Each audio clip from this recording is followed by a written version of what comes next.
Alex Kidd in Miracle World DX looks to tug on your heartstrings, both for nostalgia's sake and purely in terms of trying to give you a heart attack with its both fun and frustrating platforming. Remakes or remasters are not a new thing in our day and age, and to be completely honest, I had never heard of Alex Kidd before, as this game originally came out in 1986, before I was even born. You can easily see how much love and care was put into this remaster from its updated graphics, sound, and some game mechanics and modes, but we'll get into that a little later. There's something so special about the unapologetic difficulty and charm of these old-style games. You're barely given a story, barely told what to do, and it's up to you to frustratingly figure it all out, while trying not to die too often.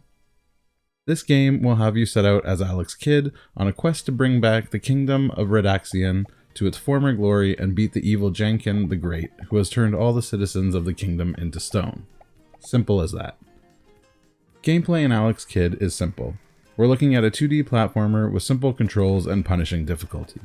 You can move, jump, and punch, as well as pick up a few items here or there that allow you to do different abilities. There is also money scattered around each level, tempting you to collect it to buy items at one of the few stores you'll run across along your journey. However, you'll quickly find these cash grabs are almost always traps and will set you up for a quick death if you're not careful.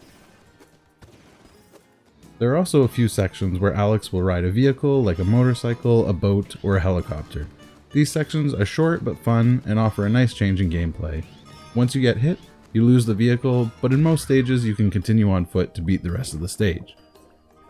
You have no health bar. In pure retro fashion, if you brush into an enemy or obstacle, that's it, you're gone. You're given 3 lives and you'll go through them insanely fast and can find extra lives throughout the stages if you're lucky. Thankfully, when you run out of lives, you're only sent back to the beginning of the stage you are playing, not the entire game, which I believe you would have been in the original, so thank you so much, developers. Alex has 2 different heights of jumps, and getting used to both, as well as the more floaty controls, takes some getting used to. I believe this plays fairly accurately to how the original played, and I appreciate that it was kept true to its original nature. This, however, does bring with it a major drawback as well. After playing many really solid and tightly controlled platforming games, Alex feels like he's a bit off the rails and all over the place. What looks and should be a simple jump oftentimes becomes increasingly frustrating as everything feels so loose. Alex moves fast, and while you have some control over his jump, landing feels almost like he's on ice.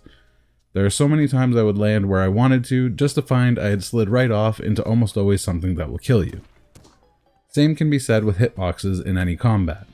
The hitbox around Alex seems to be larger than it should be, and if you get too close to an obstacle or enemy, you'll find yourself dying before you knew what happened.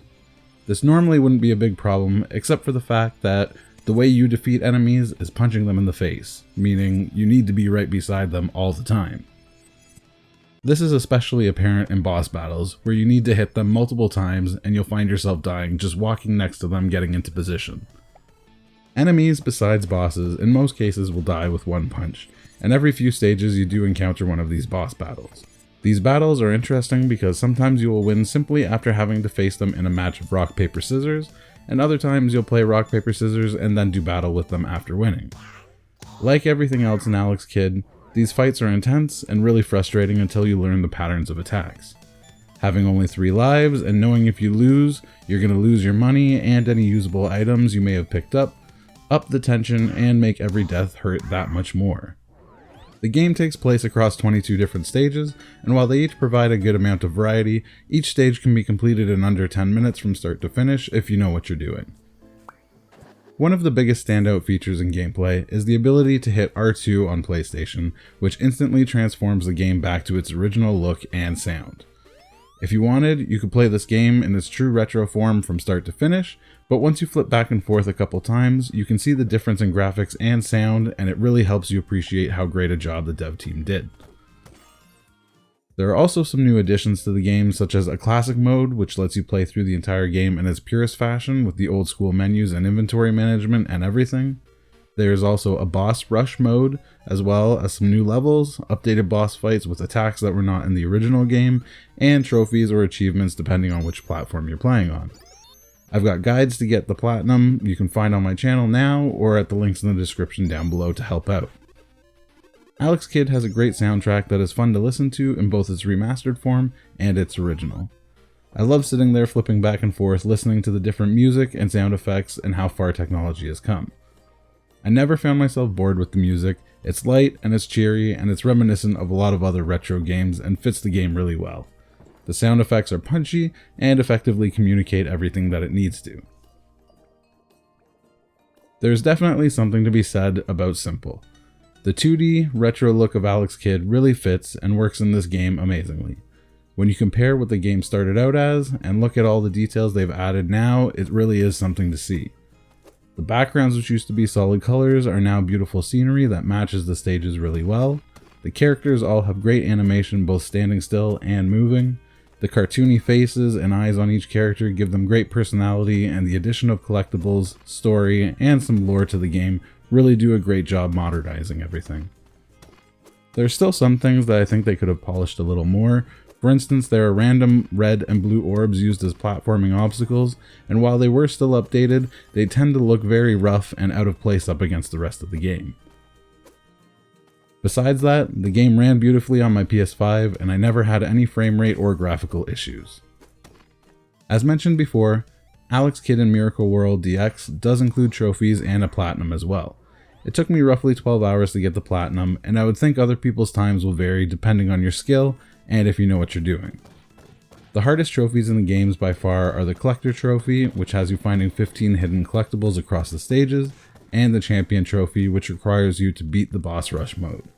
There is no level selection in the game, and not every stage has a collectible. One of them requires you to buy a helicopter from a shop to get it, so if you miss that item or lose the helicopter before getting to it, there's no way to go back and get it again without starting the game over again, which can be frustrating to say the least. The boss rush mode is just difficult since you can't get hit at all, and if you do, you're starting back at the beginning. Coming to an honest opinion about this game is difficult for me, which I know sounds very strange. At times, I got so frustrated with the game, I would shut it off and play something else or go outside and just cool off for a bit, to come back refreshed and easily beat the section I was dying over and over to just a little while ago. In the end though, I did enjoy my time playing the game, and I got immense satisfaction in getting that platinum trophy. I would rate Alex Kidd in Miracle World DX as a 6 out of 10. The game is just about the right length, and it's a fun little adventure. Some of the ideas in the game are interesting, like playing rock, paper, scissors against the bosses. However, the fact that the choices the bosses make are predetermined takes some of the fun away from doing it, and really just means it's something to memorize instead of actually guess. The difficulty is probably the biggest thing I could see people having an issue with and getting frustrated with. While there were times I found myself missing modern conveniences like level selection, I did enjoy the retro feel and honestly how unforgiving it could be. If you're a fan of the original, I think you'll have a blast jumping back into this world and seeing the improved graphics and sounds. If you're just looking to punish yourself with an old school, brutally tough platformer, I think you'll really enjoy this game as well. Alex Kidd in Miracle World DX is available today, June 22nd, on PlayStation, Xbox, Switch, and Steam. Thank you again to the developers, Janken team, and Merge Games for providing me with a review copy of the game on PlayStation.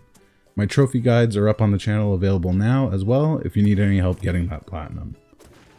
And as always, happy gaming.